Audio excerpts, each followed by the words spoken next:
Hi, I'm Jim Brown with a little amateur jerky video about sailing my old Searunner Trimaran Scrimshaw. This is the best that sailing gets. A dead run, wing and wing.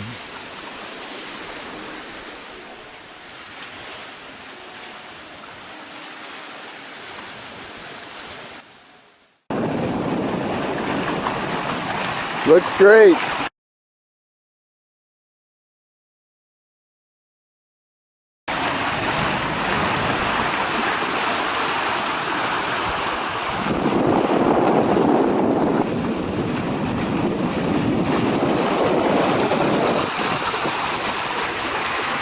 That was a great one.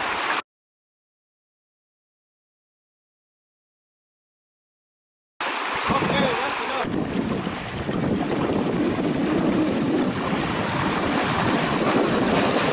enough. Reaching in light airs.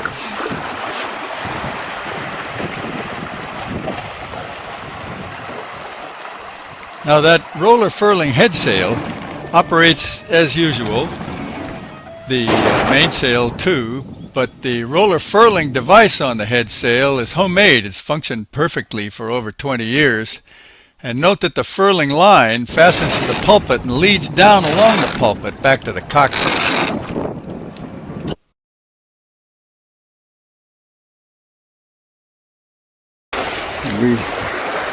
We sometimes leave just a couple of turns of the Genoa rolled up to make the foot higher so you can see under it a little easier. If you're single-handing, you can actually steer the boat with your ankle. Put the helm down in order to tack by standing in the after hatchway.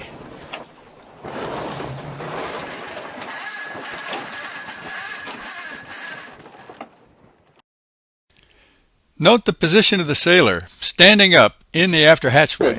Up to the hips in here, and you can lean back against the hatch and be very secure. You can see forward where you're going, and you can put your feet up on the one foot up on the edge of the galley like so, and get back here and really haul. Cranking the winches is also done while standing up and supported above the hips. None of this on your knees or twisting sideways to crank the winches.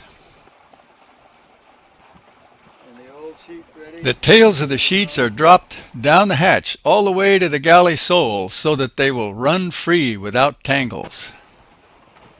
Now let's tack the vessel using its autopilot. Instead of trying to steer the tiller with your ankles. We're working well to windward. We got the boat moving well and close hauled. And if we push two of these buttons at once, the autopilot will put the helm down and return it to neutral with the ship on a course 90 degrees from the original heading.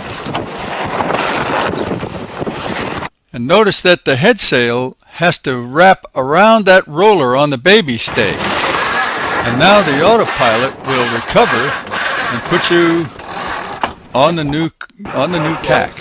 But the vessel must be moving well and close hauled before starting this maneuver. Here she is sailing free with both sails sheeted to the leeward float stern. I've got the mainsail as far out as I can get it. And it's banged out to that cleat on the float stern. And so is the Genoa. But this lubberly tactic is for light airs only. If there was any wind, you'd use the pad eye out there on the float stern. The mainsail vang actually goes straight down to the stanchion base and up to the secondary winch here in the left foreground. And on the other tack, the head sail vang goes back to a snatch block on that fitting at the float stern and up to the primary winch. Now the idea is to sheet both sails as far outboard as possible, and separate them so that the air can get out from in between them as much as possible. It's a very useful tactic in light airs when off the wind. In fact, it's necessary for best performance in very light airs. Going to windward, note the space between the sail and the shroud. She's not to be sheeted any tighter than that in light airs. And she'll still go very close to windward. Here's a look at a very efficient sail plan, and particularly notice at the masthead the angle of the wind vane, indicating that the vessel is proceeding on a very close heading in light airs with this sheeting arrangement. Because of her big deep centerboard, she can do that. Okay, so we're going to try to pull the centerboard down while sailing, huh? And to do that, you got to give the boat a quick luff. You got to push the helm down so that the bow heads up into the wind until the sail just starts to luff, and then go back onto the old tack quickly and pull down hard on the centerboard pendant as we head back onto the old tack. Just as the sails begin to luff, you got to put her back onto the old tack. Of course, it's a lot easier to get the board down if the boat's not moving. Okay, she's down. Now we'll go sailing some more, but let's talk about the lazy jacks and handling the mainsail. The lazy jacks, when they're put away, fasten to a big button on the gooseneck. And you release one side, reach around and release the other side from the button, and then pull on the lazy jack haul, which pulls that basket of small lines up on each side of the mainsail. You can drop the main line, it'll come down like a ton of bricks. It always comes down very nicely, and it'll stay that way in an anchorage overnight. I usually go back to the back end of the boom and lift it up and hook it onto that wire pendant that hangs from the backstay bridle junction. That takes the load off of the backstay and contains the boom. And then I usually put at least one stop on it for overnight. In order to drop the lazy jacks, though, you have to put 3 stops on the mainsail. And then release the lazy jack haul and reach up and just grab one of them and pull them toward you until you get to the junction that's up aloft, and then grab all 3 of them and jerk on them and hook them underneath that button. Do the same thing on the other side, and now the mainsail is ready to have the sail cover installed, or she's secure for overnight in a squally anchorage. Now let's talk about Scrimshaw's rather unique anchoring system. I usually use just one boat length of chain on the anchor, and be sure that the boat is moving backwards before you start letting out chain. And then it comes to the rode, the 2 lines, and note that there are 2 lines fastened to the end of the chain. Let those out and give her as much scope as you want. This is a snap shackle. It snaps like that, and it's on a swivel. And then the block has a gate in it that opens up like so. So you can lay a line in there without having to feed it through. You can lay it in. Thus the swivel snap shackle snatch block. So there's one of those fancy blocks that attaches to special fittings on each of the float bows, and you lead the 2 anchor rods from the chain from each side back to the boat and make them up onto the anchor cleats that are each side of the forward hatch. That comes in.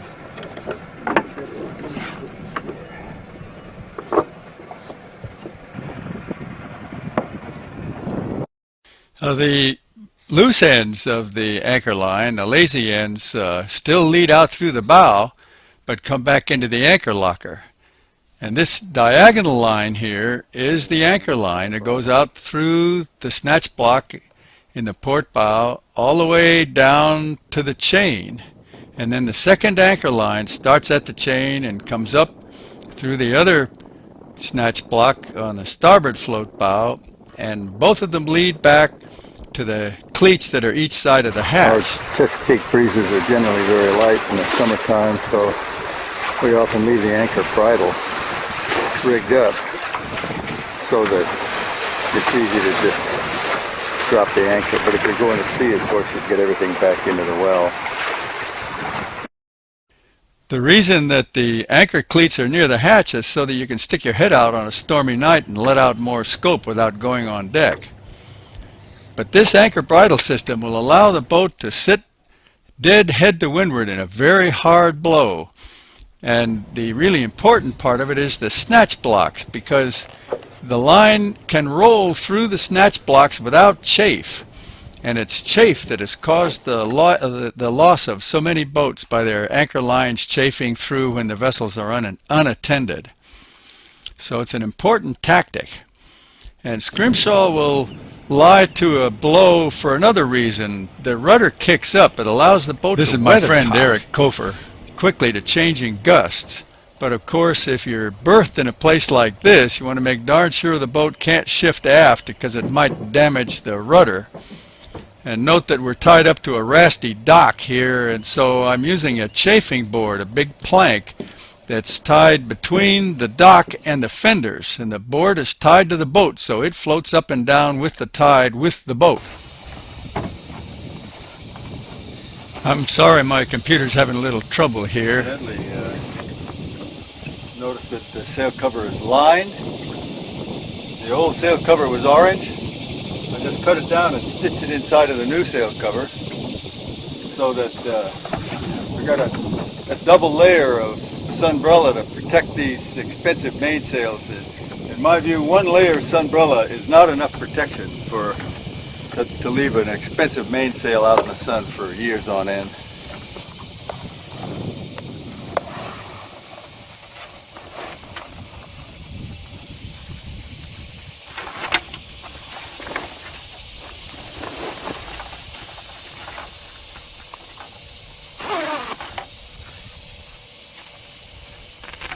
There's a Velcro flap over the zipper.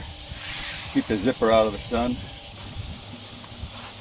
Over the years, the sunlight had penetrated through this translucent hatch cover to damage the coating in the head. It was starting to crack in places. And so I just throw if I'm going to leave the boat alone for a long time, I just throw this piece of canvas over the hatch and fold it under and close the lid on it, just to keep the sun out of here.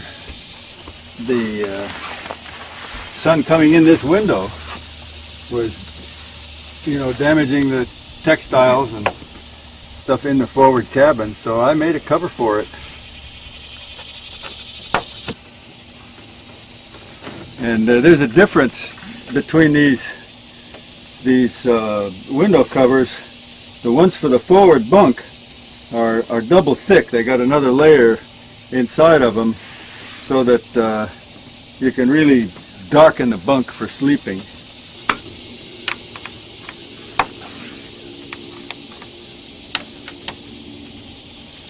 The cover for the after windows that goes in the galley, that shine into the galley, they're just one layer thick so they'll let some light in. So you can see what you're doing even if the cover's on in the galley.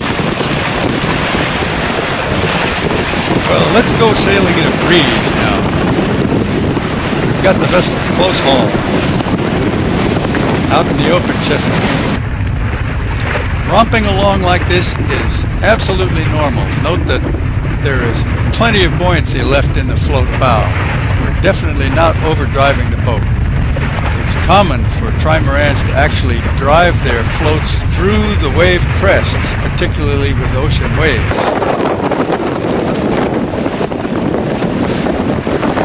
Just the right amount of sail for the breeze.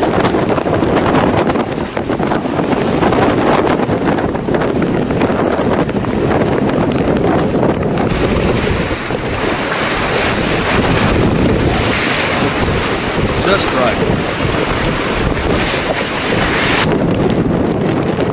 Because the Genoa is rolled up part way, that is roller reefed.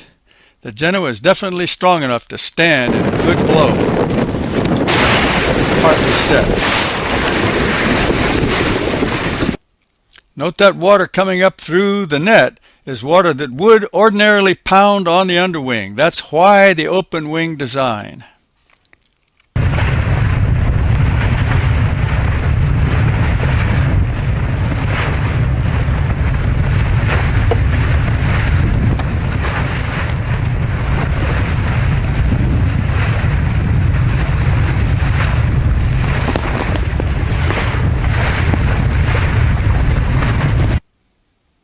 She loves it. We're reaching now. The sheets are started out. We've got less heeling and more speed.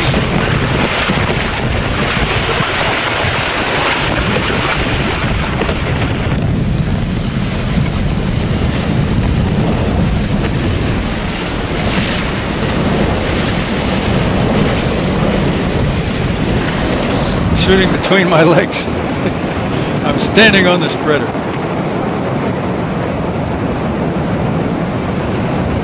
This is a great view of the sails in their work of actually bending wind.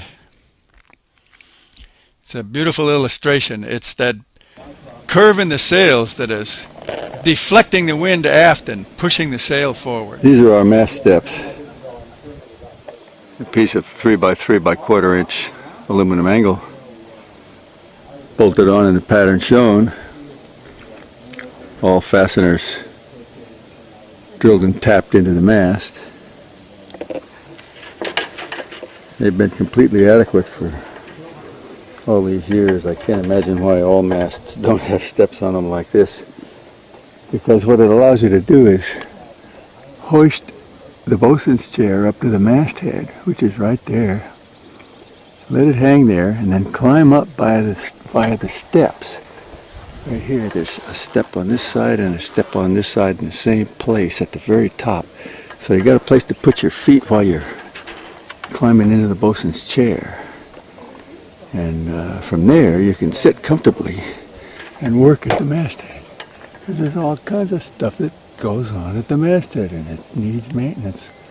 You got to be able to get up the mast without somebody hauling you up on a string.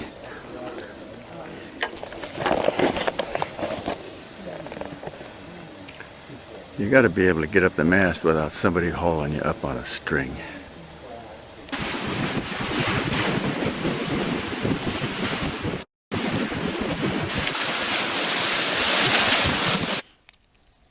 Note that the dinghy is doing okay in these conditions on the side deck, but when we put to sea, we prefer to tie it up onto the top of the stern castle to get it away from the waves.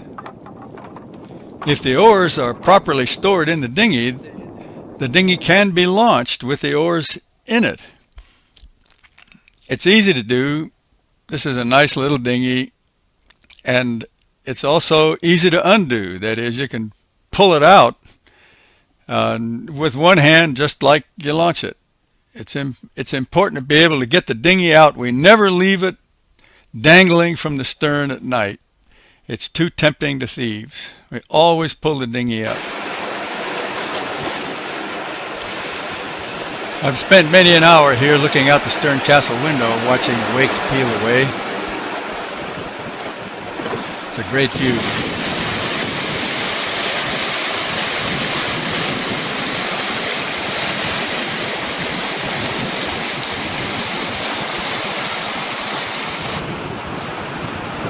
Although I apologize for the jerky video here, my computer editing program is not behaving properly. There seems to be nothing I can do about it.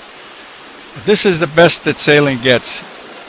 Romping downwind, wing on wing with the Genoa poled out with our 20-foot whisker pole. Under autopilot, it's just a wonderful ride as she dances over the waves.